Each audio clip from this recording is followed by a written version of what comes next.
A very good evening. You're watching India Today Go Live on social media. I'm Nabila Jamal. As always, I bring you the roundup of today's news. Let me start with today. Very unfortunate news that's come in from Srinagar, where two police officers have been gunned down in the Barzulla area. Terrorists, literally, there's CCTV footage that shows shocking, unabashed visuals of terrorists walking straight into a very busy area in Barzulla, and where literally business establishments, shops are aligned on that street. It's a crowded area. They walk in with rifles, AK-47, shoot two cops right close to the police station and go absconding. Now these visuals are quite shocking, and the images of the terrorists have also zoomed in upon. They can be recognized, but currently they're still absconding. Cops and the troops there, the paramilitary forces who are all around Srinagar area, they've locked the entire vicinity. They're going to ensure, hopefully in due course of time today, that these terrorists will be trapped. Now, these are the two men who were shot dead, the two police officers. In fact, one was a senior police officer, and the other, who was a constable, in fact, he was injured and eventually succumbed to his injuries as well. Two police personnel have died, is what we understand here. Now, let me take you through what's happened in this encounter. In fact, before this tragedy unfolded in Srinagar, two encounters had broken out between security forces and the police in Jammu and Kashmir. Three terrorists affiliated with the proscribed terror outfit Lashkar-e-Taiba have been killed in this encounter that broke out on Thursday night in Shopian area.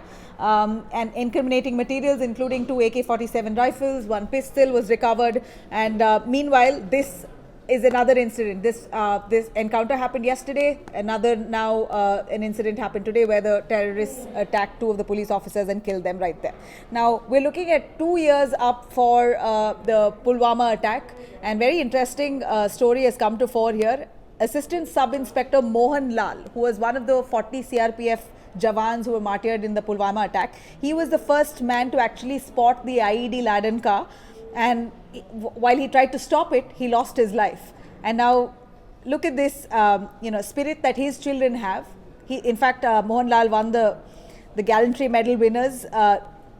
In fact, his children now have taken up upon themselves to serve the nation, and they've come forward and decided that they will be joining the CRPF to serve India, which is fabulous. Hats off to them.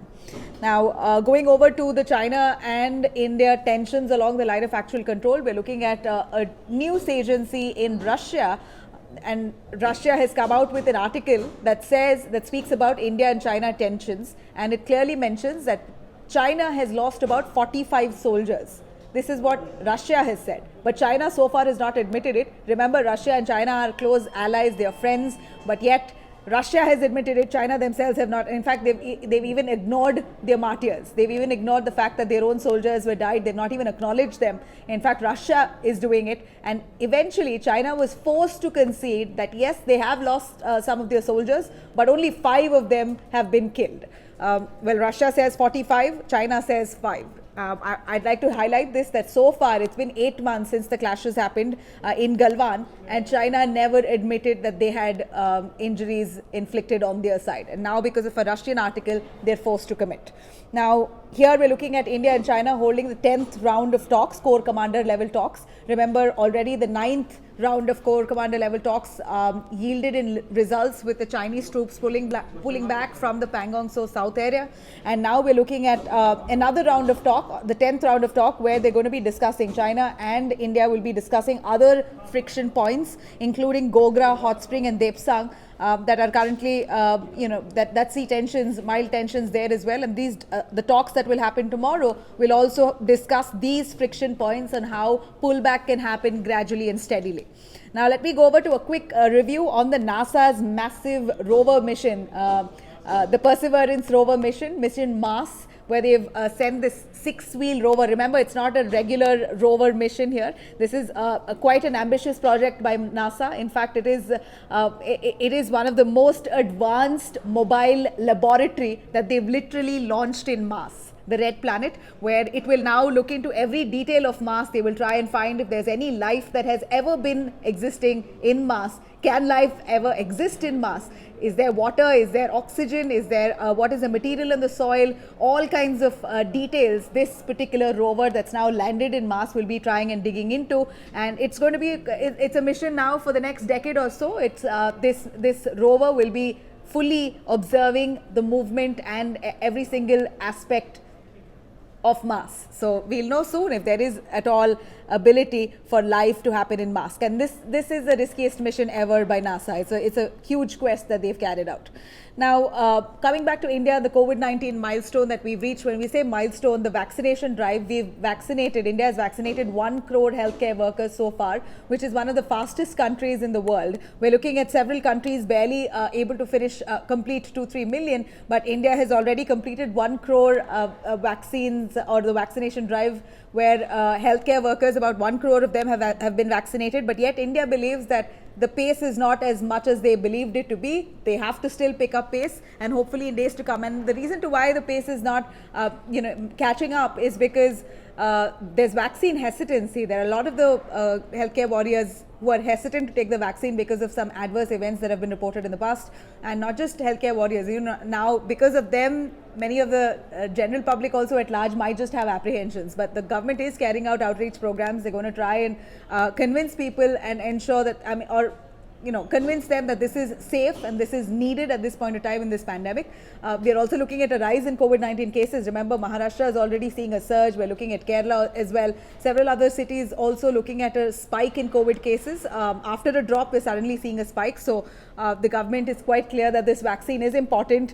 There are a few adverse events reported, yes, but those are quite natural for it to happen among some people who may have a weak immune system, is what doctors say. But at large, it is absolutely safe, which is why after trials it's now being administered, and it's also necessary at this point of time, going by the pandemic and the way it's spreading.